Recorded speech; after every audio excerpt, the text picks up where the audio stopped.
Bonjour à tous et bienvenue dans cette nouvelle vidéo. On se retrouve aujourd'hui pour une vidéo que j'avais envie de faire depuis quelques temps, que j'ai pas pris le temps de faire avant.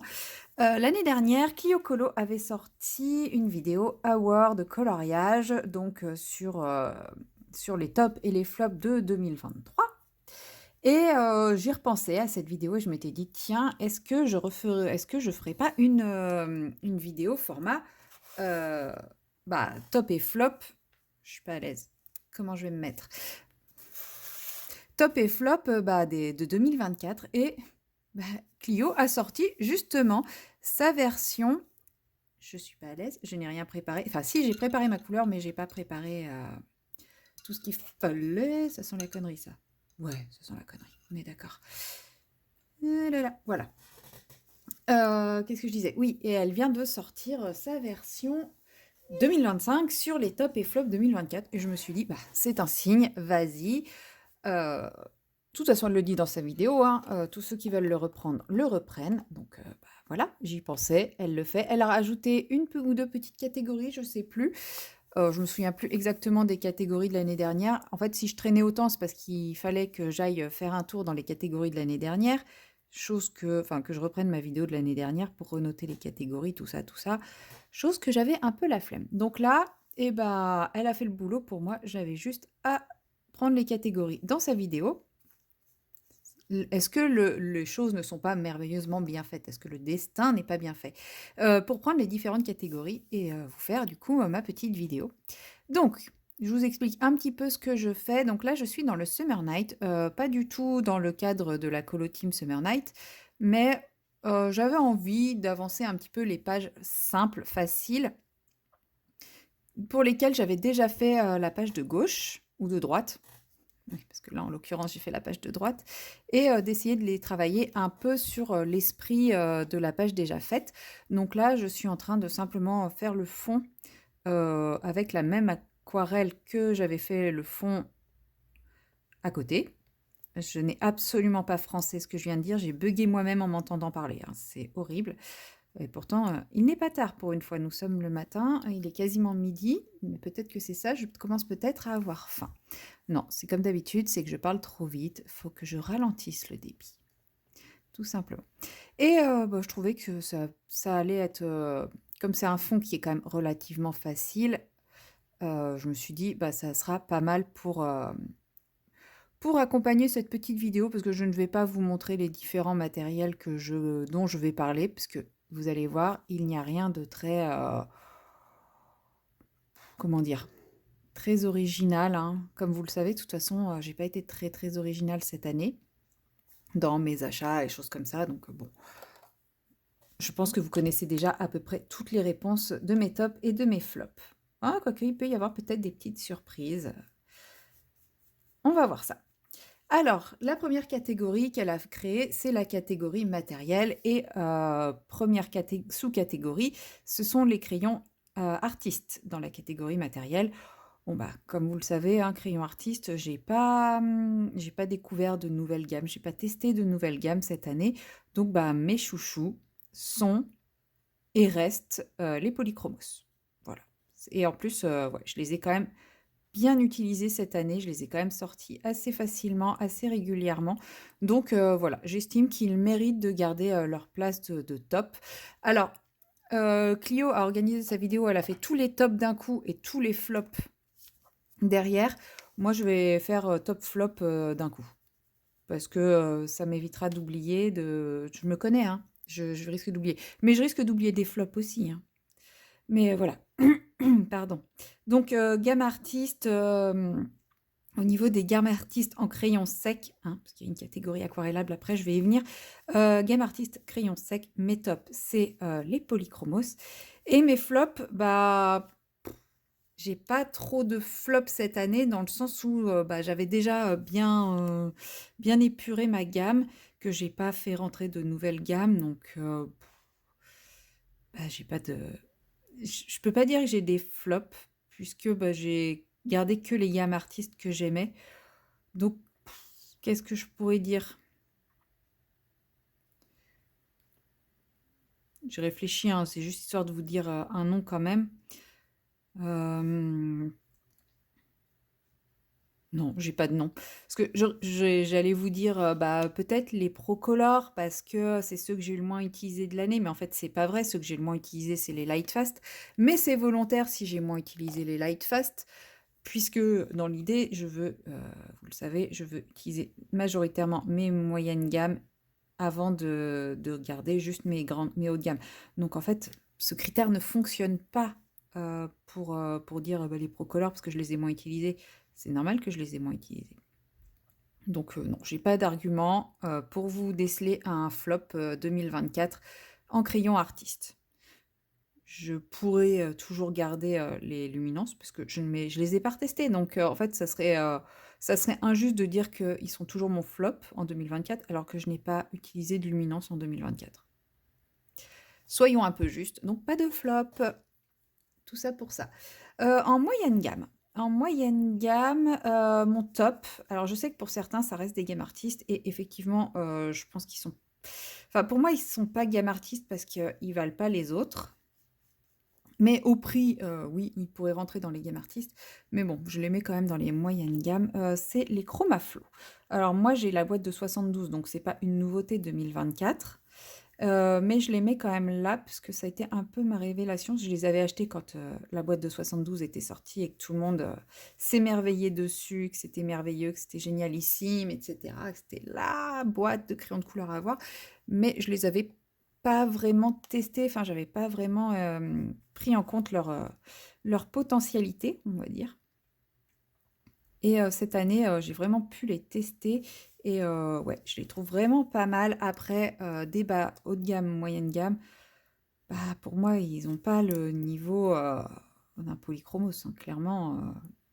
Mais au vu du prix, bon, ils sont à mon... Ouais, franchement, ils sont hyper chers quand même. Ils sont quand même très très chers. Donc, je sais pas. Je sais pas si c'est des hauts de gamme. Moi, j'ai envie de les rentrer quand même dans les moyennes gammes. Maintenant, si on me dit c'est pas du moyenne gamme, c'est du artiste. Et bah dans ces cas-là, je vais dire les Castellart Supplies, puisque euh, du fait de m'être concentrée majoritairement sur mes moyennes gammes, et ben je les ai beaucoup utilisés et je les ai redécouverts et je les aime beaucoup. Maintenant, c'est pas pour autant que je les rachèterai, puisque comme je vous l'ai déjà dit plusieurs fois, je veux me concentrer uniquement sur des gammes. Ça y est, je commence à faire des traces. Sur des gammes où je pourrais, voilà, que je pourrais remplacer à l'unité. Donc voilà, ils en feront pas partie. Mais je les redécouvre et je prends plaisir à les utiliser, donc bah, je trouve ça plutôt chouette. Alors, je sais pas si c'était une bonne idée en fait de faire de l'aquarelle. Ensuite, nous passons aux aquarellables. Donc là, aquarellables, il y a deux sous-catégories. Il y a aquarellable haut de gamme et aquarellable moyenne gamme. Donc, bah, j'ai pas utilisé beaucoup d'aquarellables cette année. Donc, bah, haut de gamme, moi, je vais rester sur les Faber-Castell, hein, les Albrecht Dürer, parce que bah, tout simplement, j'en ai pas d'autres. Donc, ça sera difficile pour moi de vous dire, bah non, je préfère telle gamme à telle gamme. Je n'ai que les Albrecht Dürer. Donc, je vais pas vous inventer avoir essayé autre chose, c'est pas vrai. Et en moyenne gamme, je vais partir sur les Mondeluz parce que je les ai juste testés, hein. J'ai pas fait de colo avec, mais c'est vrai que pour du moyenne gamme, ils sont quand même vachement sympas. Et mais en même temps, c'est pas très très compliqué puisque bah, j'ai que deux gammes. Voilà, j'ai revendu le reste. Donc j'ai plus que ces deux gammes-là. Donc voilà, c'est quand même assez facile de vous faire un top, un top de chaque. J'ai qu'une gamme de chaque. Et je vais pas avoir assez d'aquarelle. C'est génial. Pourtant, j'en ai fait plein. Ensuite, on part sur les paillettes. Alors moi, pour les paillettes, mon top l'année dernière, il me semble que c'était les aquarelles Sparks. Et bah, ça reste les aquarelles Sparks. Dans le sens où bah, c'est quand même assez facile de les utiliser un peu partout. On va pas se mentir. peu importe ce qu'il y a derrière, ça va pas faire une grosse couche et ça, c'est quand même super pratique. Maintenant, si par paillettes, on entend uniquement, les gels et les colles à paillettes, ça sera le Mod Podge. J'aime beaucoup le Mod Podge, c'est hyper polyvalent, on peut faire énormément de choses avec, donc le Mod Podge me sauve la vie à bien des reprises, hein, on va pas se mentir. Et en flop, alors c'est pas un vrai flop, hein, mais en flop, je mettrais comment ça s'appelle? Les Stickles. Pourquoi les Stickles? C'est vraiment des super paillettes. Là-dessus, il n'y a pas... Voilà. Oh, j'avais du...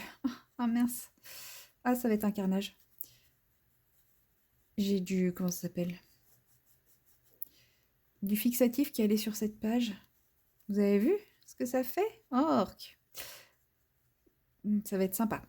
Bref, on va essayer de rattraper ça comme on peut. On fera une deuxième couche s'il faut, ou je sais pas, on verra. Je trouvais bien que l'eau, elle accrochait bizarrement là. Voilà, donc ouais, je mettrai les Stickles dans les flops parce que bah voilà, c'est un matériel que j'utilise pas puisque dans les livres bah ça fait de l'épaisseur, c'est très beau hein mais en fait je les utilise jamais. Comment je vais rattraper cette merde? Pourtant je mets toujours une feuille pour protéger mais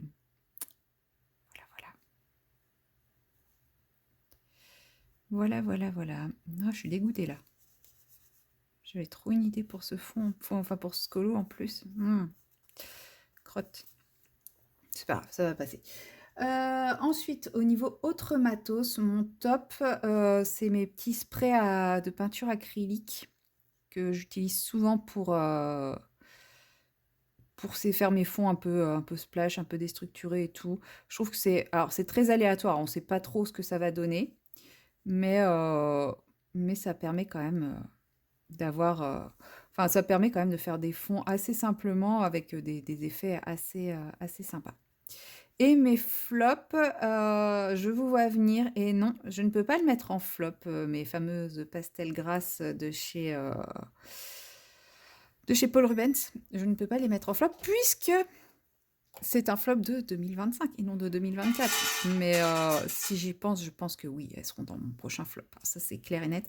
En 2024, mon flop, qu'est-ce que je pourrais mettre en flop? Je dirais la peinture acrylique.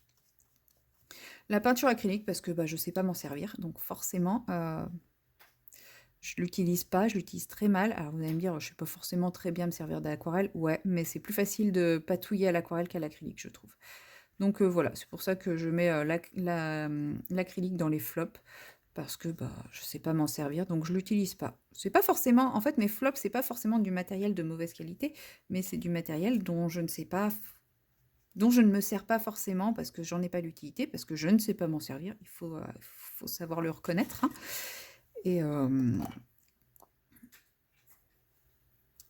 voilà. Mais après, voilà, la peinture acrylique, c'est peut-être quelque chose de très bien, mais je pense que c'est pas fait pour moi. Ensuite, il y a la catégorie des feutres acryliques. Alors là, je vais pas vous mentir, j'en ai pas testé 50. J'ai testé les RTX double pointe que je n'aime pas. Donc eux, pour moi, c'est un flop. Ils sont pas couvrants du tout. Enfin, autant utiliser un feutre à eau, ça coûte 10 fois moins cher. Et j'ai les feutres acryliques Artix classiques que j'ai pas vraiment eu le temps de tester beaucoup. Donc, bah, je ne sais pas. Voilà, je vais pas dire qu'il y a un top, un flop là-dedans. Enfin, si, il y a un flop, le feutre acrylique double pointe de chez RTX. Mais en top, j'ai pas assez exploré la question pour pouvoir dire que c'est un top. Je les ai très peu utilisés, donc je ne peux pas vous dire ce que j'en pense exactement. Ensuite, potentiellement, on peut rajouter la catégorie feutre alcool, mais bah, j'ai envie de vous dire, ça sera exactement la même chose. Je n'ai que les feutres action qui me vont très bien pour ce que j'en fais. Ah si, j'ai les Pro Markers aussi, mais c'est pareil, je les ai pas exploités suffisamment pour dire top ou flop. Après, bah voilà, je pense qu'entre les Pro Markers et les actions, sans trop pousser, je pense qu'on... Enfin, j'espère que les Pro Markers sont au-dessus quand même, hein, mais bon, je l'ai pas testé, donc je peux pas vous en dire. J'ai dû faire un seul colo avec les Pro Markers. Parce que les teintes sont très très flashy et vous savez que moi je suis pas trop teinte très flashy. Même si ce colo-là va être très flashy puisque je vais le faire avec des couleurs néon, mais c'est une autre histoire. Ensuite, on passe à la catégorie livres. Attendez, je fais les petites parties compliquées. Parce qu'après, j'en mets partout, mais c'est pas grave, ça. Alors, dans la catégorie livres, la première sous-catégorie, c'est les livres Disney. Bon, bah, ça va aller vite. Livre Disney hors mystère, ça va aller vite. Bah, ça va être comme l'année dernière. J'en ai qu'un. Je ne compte pas en acheter d'autres à moins d'avoir un gros coup de cœur. J'ai été tentée par le Petite Poupée, hein, effet, effet réseaux sociaux oblige. Puis après, j'ai réfléchi, je me suis dit, non, j'irai pas plus dedans que je ne vais dans le seul et unique livre Disney que je possède, à savoir le 4 saisons. Donc je vais rester sur le top 4 saisons, puisque c'est le seul où je me dis, oui, potentiellement, j'irais bien faire un petit colo de temps en temps. J'en ai fait au moins un cette année. Je ne sais pas si j'en avais fait un autre avant. Si j'ai dû en faire deux cette année. Voilà. C'est pour ça que je vous dis, c'est le seul que je possède et ça restera, à mon avis, le seul. Non, j'ai le bloc, j'ai un bloc aussi, mais je sais plus lequel c'est. Forêt enchantée ou hiver? Je sais plus. Enfin, j'ai un bloc que j'ai jamais entamé, que j'ai jamais ouvert.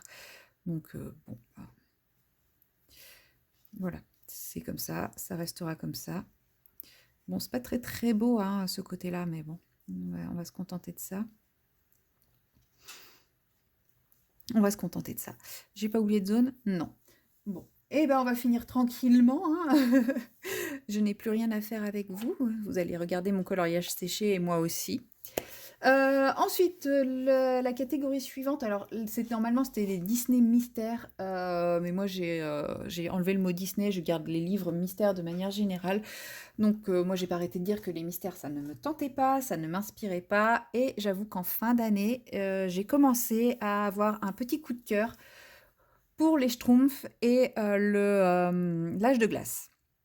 Donc, ayant eu les Schtroumpfs pour Noël, je ne le considère pas comme étant un truc que j'ai fait, enfin que j'ai eu en 2024, parce que je l'ai eu le 31 décembre très exactement. Donc, c'était pas un vrai, enfin c'était un cadeau de Noël, mais bref, vous me comprenez. Donc, je vais rester sur l'âge de glace et les Schtroumpfs. Et en flop, euh, non, mais c'est pas des flops, mais c'est juste que moi, les mystères Disney, j'en ai, mais en fait, ça m'attire pas, c'est tout. Donc, c'est pas vraiment. Enfin, ouais, je peux dire les Disney mystères, mais les grands classiques Disney, mais c'est pas vraiment 100% un flop, quoi. C'est juste que moi, ça m'attire pas. Au niveau des livres hors Disney, mes tops restent toujours les mêmes, c'est-à-dire Amandine Young, Clara Markova, Anna Carlson, Kirby Rosen.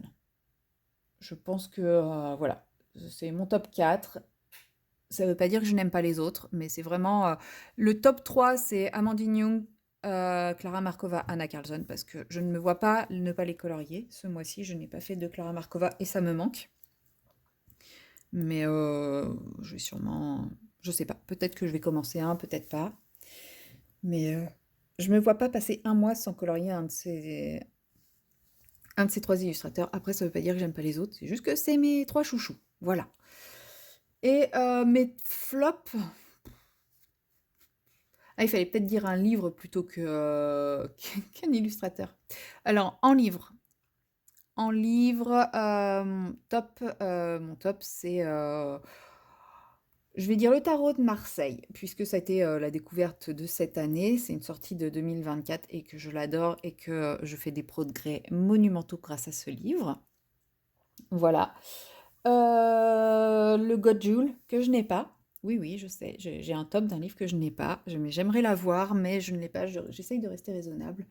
Voilà, on va dire ça. On va dire ces deux-là pour les tops. Et puis bah, en illustrateur, les trois que j'ai dit. Et ensuite, il y a la catégorie inspiration. Donc, bah, moi, pour le moment, j'ai pas de livre d'inspiration. Donc, je n'ai pas de top, je n'ai pas de flop. Voilà. J'ai toujours mes livres, comment ils s'appellent? Comment ils s'appelaient ces livres-là, les livres de tuto Special Effect, coloriste Special Effect? Peut-être que je les mettrai en flop parce que je ne les utilise quasiment plus, mais je les utilise encore un peu, donc pas si flop que ça. Et ensuite, elle a mis la catégorie YouTube. Alors, cette catégorie, c'est la catégorie à créer des dramas. Non, clairement, en top, j'ai envie de dire toutes les chaînes que je regarde. On évolue dans la vie, donc il y a des chaînes. Ah, mais j'ai oublié plein de choses. Oh, j'ai oublié une catégorie dans le matériel. Bah, j'y reviens. Je vais faire la catégorie matériel avant de parler de la catégorie qui fâche. Catégorie matériel, l'aquarelle. Comment j'ai pu sauter la catégorie de l'aquarelle? J'étais en train de faire de l'aquarelle en plus. Eh bien, en top, je pense que je vais vous surprendre, que vous n'allez pas vous y attendre, mais en top, je mettrai nuances d'aquarelle. Ça a été ma découverte de 2024. J'adore ces aquarelles. C'est des aquarelles neutres, c'est-à-dire qu'elles n'ont aucun effet. Et mais pourtant, elles sont magnifiques. Les couleurs sont... là, j'ai cette petite boîte. C'est juste un extrait de la collection, mais j'ai le nuancier. Les couleurs sont absolument magnifiques. Voilà, rien de plus à dire. La qualité est là, les couleurs sont là. Greg, donc le créateur, est quelqu'un d'hyper sympathique. Enfin, tout est réuni pour que j'aime cette marque. Donc, forcément, mon gros top, mon top des tops du top du top, c'est Nuance d'aquarelle. Mon flop, c'est Octarine. Alors, c'est pas un flop parce que je n'aime plus les Octarines. Non, c'est un flop parce que j'aime énormément Octarine et qu'elle a arrêté en 2024. Donc ça, pour moi, c'est un méga flop. Voilà, ça va faire 1 an qu'elle a arrêté, pas loin. Je ne suis toujours pas remise de ça. Et sinon, mon autre flop, je dirais les Prima Marketing, les aquarelles Prima, parce que j'adorais ces aquarelles jusqu'à découvrir les aquarelles de nuances d'aquarelle. Et depuis que j'ai nuances d'aquarelle, bah, les aquarelles Prima, je ne les utilise plus. Donc c'est pas un flop en soi, c'est pas la marque en soi qui est un flop, c'est juste moi qui les utilise plus. Voilà pour l'aquarelle. Et sinon, donc YouTube. Je vais citer des chaînes à la volée que je regarde. En fait, pour moi, il y a des tops, des flops. Forcément, j'ai découvert des nouvelles chaînes. Il y a des chaînes dans lesquelles je me reconnais plus, que je ne regarde plus. Voilà. Euh, je vais citer des chaînes. Ça ne veut pas dire que si vous n'êtes pas cité, je ne vous regarde plus, je n'aime plus. C'est juste que je ne peux pas absolument pas citer tout le monde. Mais je me dis peut-être que ça peut permettre de faire découvrir des chaînes qui sont moins connues. Il y a des chaînes qui auront toujours une place dans mon cœur. Voilà, dans les chaînes qui auront toujours une place dans mon cœur, c'est Clio Colo, c'est Colorisera, c'est Panoramimix, par exemple. Euh, Ces chaînes-là, bah voilà, c'est pas des nouvelles chaînes, hein, c'est pas des chaînes que j'ai découvertes, mais c'est des chaînes que je regarde depuis longtemps et qui comptent beaucoup pour moi. Mais sinon, dans mes petites découvertes, bah, il y a Flora, il y a Émilie Colo, Sandra Color. Alors, je sais pas si je les ai découvertes en 2024, fin 2023. Je triche un peu, mais bon, c'est des chaînes que j'ai appuyées, que 2024 a confirmé le fait que je regarde ces chaînes-là.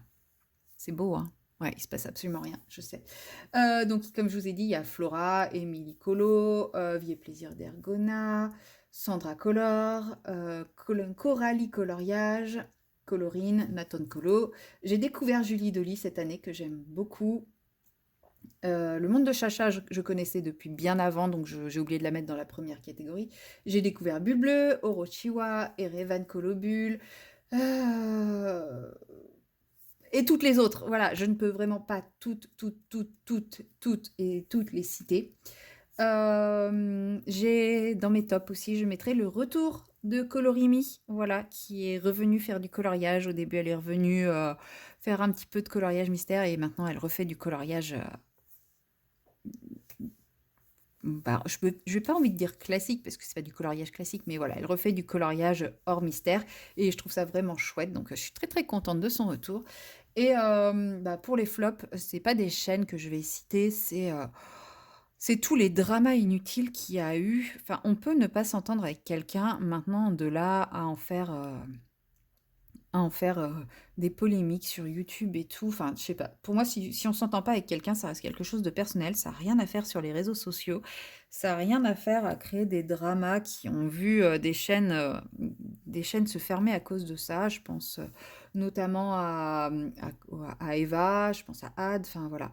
je trouve ça déplorable. Enfin, franchement, enfin, on n'est rien du tout. Et qu'est-ce qu'on va aller emmerder quelqu'un qui a exactement la même passion que nous, juste pour essayer d'avoir quoi, 10 abonnés en plus. Enfin, voilà, moi je ne comprends pas ce principe des dramas. Je ne m'en mêle pas, mais pour moi, ça reste quand même un flop, cette ambiance un peu malsaine et l'attitude que certains peuvent avoir pour l'avoir subi il y a quelques années, limite, même pas limite, digne de harcèlement psychologique, clairement. Il y a des personnes qui sont... je vais citer aucun nom volontairement, mais parce que moi, c'était il y a 5 6 ans, ouais, par là. J'ai vécu hein, cet enfer du harcèlement par des personnes qui se sentent être des stars et qui n'en sont pas, qui ne sont rien de plus que des anonymes derrière une caméra, on va pas se mentir. Et bah, ça peut être très, très destructeur. Donc moi, voilà, pour moi, sur YouTube, c'est ça mon flop, c'est que, certaines personnes se permettent d'essayer de détruire d'autres personnes et ça, bah, c'est vraiment dommage parce qu'on est tous animés par une passion commune et au contraire, ça devrait, essayer de nous lier plutôt que de nous déchirer. Mais bon, voilà.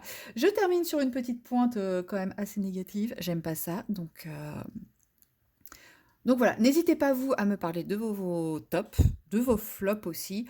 Voilà, niveau colo, matos colo et tout ça, en fait, j'ai pas de vrai flop, puisque comme j'achète beaucoup moins, et bah forcément j'ai beaucoup moins de déceptions. Donc bah, j'ai surtout des gros tops. Et puis franchement, 2024 en colo, ça a été, je trouve, pour moi, une belle année de colo. Voilà, donc je vais plutôt conclure avec ça, une belle année colo. Et puis on va pas se mentir, hein, il y a quand même eu l'événement tarot de Marseille d'Amandine Young, où là, ça a été ma petite fierté personnelle, même si ça m'a beaucoup stressée. Il y a eu le coloraton qui, même si apparemment en off a été très compliqué, bah, a quand même été une très très belle expérience pour la majorité. Et voilà. Puis j'ai pu enfin rencontrer Amandine en vrai. Donc ça aussi, c'était trop cool. Ce qui m'a permis de rencontrer Émilie au passage, Émilie Colo. Donc voilà, deux personnes vraiment superbes. Et voilà, ça a été une belle année colo 2024. Donc, ah, puis dans les chaînes YouTube, c'est pas du colo, mais bien sûr, 2024, ça a été aussi ma rencontre avec Clara DP. Donc c'est pas du colo, c'est du DP, mais comme quoi YouTube, ça peut ne pas être que du négatif, puisque grâce à YouTube, j'ai rencontré Amandine, voilà, avec qui bah, je pense avoir créé quand même un lien assez particulier. J'ai rencontré Émilie en vrai, Émilie Colo, et j'ai aussi créé un vrai lien amical avec Clara DP, donc une chaîne de DP. Et bah, YouTube, c'est heureusement ça aussi. Voilà, pour la petite pointe positive pour finir ce petit award 2025. N'hésitez pas, vous, à me partager vos tops et vos flops dans les commentaires et je vous dis à très bientôt dans une prochaine vidéo. Bye bye!